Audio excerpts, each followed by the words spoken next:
வணக்கம். Terraform use பண்ற எல்லாருக்குமே ஒரு பெரிய கெட்ட கனவு இருக்கும். அது என்னன்னா, நம்ம ஸ்டேட் ஃபைல் தொலைஞ்சு போறது. இன்னைக்கு அந்த பயங்கரமான கனவுல இருந்து எப்படி தப்பிக்கிறது, முக்கியமா அது திரும்ப வராம எப்படி பாத்துக்கிறதுன்னு தான் பார்க்க போறோம். சரி, ஒரு நிமிஷம் இதை யோசிச்சு பாருங்க. உங்க டெராஃபார்ம் பைப்லைன் திடீர்னு ஃபெயில் ஆகுது. என்னாச்சுன்னு பார்த்தா உங்க முக்கியமான ஸ்டேட் ஃபைல் ஒன்று காணும், இல்லனா கரப்ட் ஆயிடுச்சு.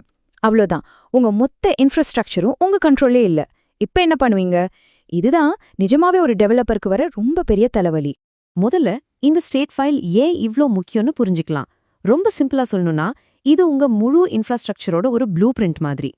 அதாவது டெராஃபார்ம் ஸ்டேட் ஃபைல் என்ன பண்ணுதுன்னா, நிஜ உலகத்துல இருக்கிற உங்க கிளவுட் ரிசோர்ஸஸையும் நீங்க எழுதின கோடையும் கனெக்ட் பண்ற ஒரு பாலம் தான் இது. நீங்க உருவாக்குன ஒவ்வொரு சர்வர், டேட்டாபேஸ் எல்லாத்தையும் இதுதான் ட்ராக் பண்ணி அதோட இப்போதைய நிலைமை என்னன்னு ஞாபகம் வச்சுக்கும். ஒருவேளை இந்த ஃபைலை நீங்க மிஸ் பண்ணிட்டீங்கன்னா அவ்வளோதான், டெராஃபார்முக்கு உங்க இன்ஃப்ராஸ்ட்ரக்சர் மேல இருந்த கண்ட்ரோலே போயிடும். எது இருக்கு எது இல்லைன்னு அதுக்கே தெரியாது. இதனால என்னாகும், அது பாட்டுக்கு தேவையில்லாத ரிசோர்ஸஸ் உருவாக்க ஆரம்பிக்கும், இல்லனா ரொம்ப முக்கியமான ஒன்னு டிலீட் பண்ணிடும். மொத்தத்துல ஒரு பெரிய குழப்பத்துல கொண்டு போய் விட்டுடும். ஆனா பயப்படாதீங்க, இந்த பிரச்சனைய சரி செய்ய வழிகள் இருக்கு. சரி, நம்மளோட முதல் பாதுகாப்பு அரண், அதாவது ரொம்ப சிம்பிளான வழி என்னன்னு முதல்ல பாத்துரலாம். உங்க ஸ்டேட் ஃபைல AWS S3 மாதிரி ஒரு ரிமோட் பேக்கெட்ல ஸ்டோர் பண்ணி, முக்கியமா அதுல வெர்ஷனிங்க எனேபிள் பண்ணி வச்சிருந்தீங்கன்னா நீங்க ரொம்ப லக்கி. ஏன்னா ஒவ்வொரு தடவையும் ஃபைல் மாறும்போது S3 அதோட பழைய காப்பியை சேஃபா வச்சுக்கும். அப்போ நீங்க என்ன பண்ணணும்? சிம்பிள், உங்க S3 பக்கெட்க்கு போங்க, ஃபைல் கரப்ட் ஆகிறதுக்கு முன்னாடி இருந்த நல்ல வெர்ஷனை கண்டுபிடிங்க, அதை ஒரே கிளிக்ல ரீஸ்டோர் பண்ணுங்க. அவ்வளவுதான், பிரச்சனை சால்வ்ட். யோசிச்சு பாருங்க, வெர்ஷனிங்னு ஒரு சின்ன விஷயத்த முன்னாடியே செஞ்சு வச்சதால ஒரு பெரிய பேரழிவையே சில நிமிஷத்துல தடுத்து நிறுத்திட்டீங்க. உங்க பிரச்சனை வந்த வேகத்துல போயே போச்சு. இதுதான் ப்ராப்பர் பிளானிங்கோட பவர். சரி, ஒருவேளை இந்த சிம்பிளான வழி ஒர்க் அவுட் ஆகலேனா, இப்போதான் விஷயம் கொஞ்சம் சீரியஸ் ஆகுது.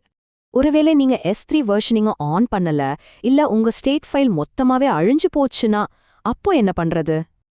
இப்போ நாம டெராஃபார்ம் இம்போர்ட் அப்படின்ற கமாண்ட வச்சு ஒரு மேனுவல் சர்ஜரியே பண்ண வேண்டியிருக்கும்.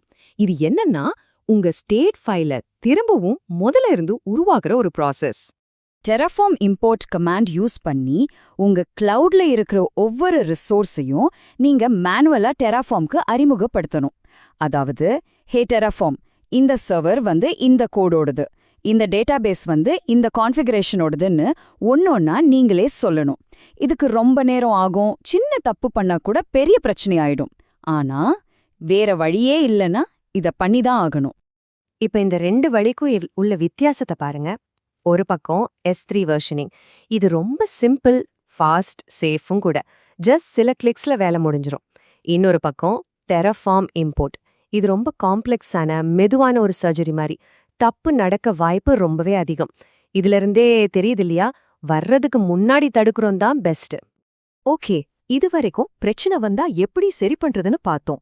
இனிமே இந்த மாதிரி ஒரு பிரச்சனை வராமலே எப்படி தடுக்கிறதுன்னு பார்க்கலாம். இதுதான் இந்த விளக்கத்திலே ரொம்ப ரொம்ப முக்கியமான பகுதி. உங்க ஸ்டேட் ஃபைலை பாதுகாக்கிறதுக்கு இண்டஸ்ட்ரியில என்ன ப்ரொஃபஷனல் ஸ்டாண்டர்ட் ஃபாலோ பண்றாங்கன்னு இப்ப பார்க்கலாம். இதை நீங்க செஞ்சீங்கன்னா ஃபியூச்சர்ல இந்த மாதிரி பிரச்சனைகளை கம்ப்ளீட்டா தவிர்க்கலாம். அதுக்கு ஒரு 3 முக்கியமான சேஃப்டி டிப்ஸ் இருக்கு. நம்பர் 1, உங்க ஸ்டேட் ஃபைல எப்பவும் உங்க லோக்கல் மெஷின்ல வைக்காதீங்க. அதுக்கு பதிலா S3 மாதிரி ஒரு ரிமோட் பேக்கெண்ட்ல ஸ்டோர் பண்ணுங்க. டீமா ஒர்க் பண்றப்போ இது ரொம்ப அவசியம். நம்பர் 2, DynamoDB யூஸ் பண்ணி ஸ்டேட் லாக்கிங்கை எனேபிள் பண்ணுங்க. இது எதுக்குன்னா, ஒரே நேரத்துல 2 பேர் இன்ஃப்ராஸ்ட்ரக்சரை மாத்தி குழப்பம் வராம தடுக்கிறதுக்கு. கடைசியா நம்பர் 3, இதுதான் ரொம்ப ரொம்ப முக்கியம், உங்க S3 பக்கெட்ல எப்பவும் வெர்ஷனிங்க ஆன் பண்ணி வைங்க. இதுதான் உங்க கடைசி காலத்து பாதுகாப்பு கவசம் மாதிரி. சரி, இந்த பேச்சை முடிக்கிறதுக்கு முன்னாடி நீங்களே உங்களை ஒரு கேள்வி கேட்டுக்கோங்க. என்னோட இன்ஃப்ராஸ்ட்ரக்சரோட ப்ளூ பிரிண்ட் இப்போ சேஃபா இருக்கா? நம்ம இப்போ பார்த்த பெஸ்ட் பிராக்டிசஸ் எல்லாம் நீங்க ஃபாலோ பண்றீங்களா? ஒருவேளை இல்லைன்னா தயவு செஞ்சு உடனே பண்ணுங்க. இந்த ஒரு சின்ன எஃபர்ட் ஃபியூச்சர்ல வரப்போற ஒரு பெரிய தலைவலியையும் உங்க மணிக்கணக்கான உழைப்பையும் மிச்சப்படுத்தும். ஞாபகம் வச்சுக்கோங்க.